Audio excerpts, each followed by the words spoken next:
So this is your first week of training, and I'm going to give you a little run through of your exercises. The first thing that you're going to do is the letter grid. Practice reading from your letter grid. And your letter grid is right here. For 30 seconds, I want you to turn on your metronome, which you can find on metronomeonline.com, and you'll select the speed 60. It's on the left side at 9 o'clock, and it'll start. I don't know if you can even hear it. And then when you're on your letter grid, you want to read each letter on the beat of the metronome. So you're going to practice that for about 30 seconds. I'm not going to do all these exercises to the full speed. I just want to get you an idea of what it should look like and sound like. So you're going to stand about 3 feet away from the wall, and I'm going to start O, F, N, P, V, D, T, C, H, E. So after about 30 seconds, you should have a feel for how that's going to go, the rhythm that you're going to read. And then the next step is to add the flashlight pointing. So you're going to put the flashlight in your right hand and keep reading on beat, but I'm going to try to slowly and smoothly move my flashlight beam from one of these objects around the paper off the beat of the metronome smoothly while reading on the beat. So let's see how I do at 60. This is just going to be your first speed, and throughout the weeks we'll increase the speed of the metronome. O, F, N, P, V, D, T, C, H, E, Y, B, A, K, O, E, Z, L, R, X, E, T, H, W, F, M, and so on. So that'll be the first thing that you do. You're going to do that for a minute and 15 seconds with your right hand, and then you're going to switch and put the flashlight in your left hand and do it for another minute and 15 seconds. So when you're done with your flashlight pointing, you're going to move on to the straws, and you're going to get one of the craft sticks out of your bag, one for each hand.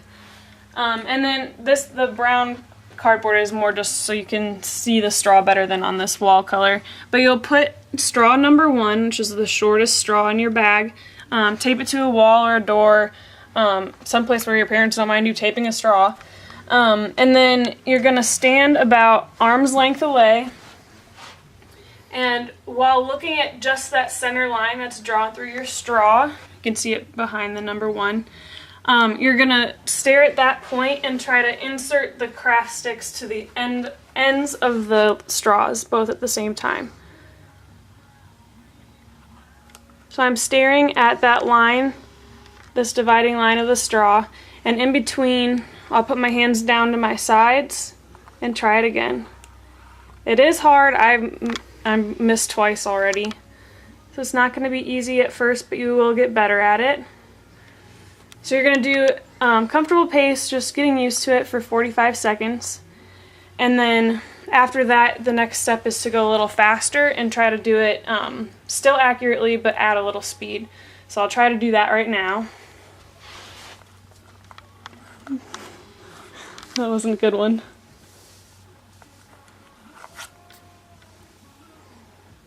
And try to keep your eyes right on that center line. Don't look at the ends while you're doing this. So then that'll be with just straw number 1, and this week you'll only do straw number 1 and another straw that's just a little bit longer. That'll challenge you a little more than this one will. So when you're done with straw number 1, do the same thing I just did for straw number 2. So when you're done with your straws, you have one more grouping of exercises, which we'll do with the tennis ball. The first one is just, well, to start, you're going to pick a spot on the wall, and that's the only thing that you're going to look at throughout these whole exercises with the tennis ball. So we made an actual dot to look at, but it could be a scuff mark, it could be a little scratch in the paint, whatever you can stare at. Make your own scuff marks. No, don't make your own scuff marks. So the first thing you're going to do is just start with the ball in your right hand, stare at the spot on the wall, and throw it and catch it with the same hand without looking at it. So you're always going to be looking at the spot on the wall. Oh, that's a good start. Throwing and catching with your right hand. That's the first time I missed. Throwing and catching with your right hand. Now when you'll switch from your right hand and do the same with your left hand. And depending on if you're right-handed or left-handed, probably one's going to be a little harder than the other. So Carly, where are you looking at? I'm looking at the spot on the wall The right spot. now. You're probably being really loud. So don't look at the ball. Throw it and catch it with always looking at the spot on the wall. So you'll finish with that one, and then the next one is going to be tossing the ball off the wall back to your hand, still always looking at the spot. So lightly toss the ball off the wall to your same hand. And again, if you don't catch it at first, that's okay. You're going to get better at it as you do this throughout the week. And then the same thing left-handed as well. Now the next thing is, I think, overhead. So I'm going to keep staring at the wall, and I'm going to throw it from one hand to the other, and I'll try to keep it low so that I never lose vision of the ball when it goes over my head. If I throw it way up here, I can't see it very well to catch it. So I'm going to keep it low so I can always see it even at the peak, and I'm going to always stare at the spot on the wall. Okay, and then we're going to do the same thing from hand to hand, but we're going to bounce it off the wall. Again, always looking at the spot. So left to right, off the wall to my left, off the wall to my right. Throwing and catching, always looking at the spot. Never looking at the ball going to the wall or coming off the wall. So those are your exercises for this week. Keep your head up if it's hard. I know it's actually supposed to be hard, but even if you can't get it at first, you're getting better. And that's the point of this project. So have fun this week, and I'll see you next week.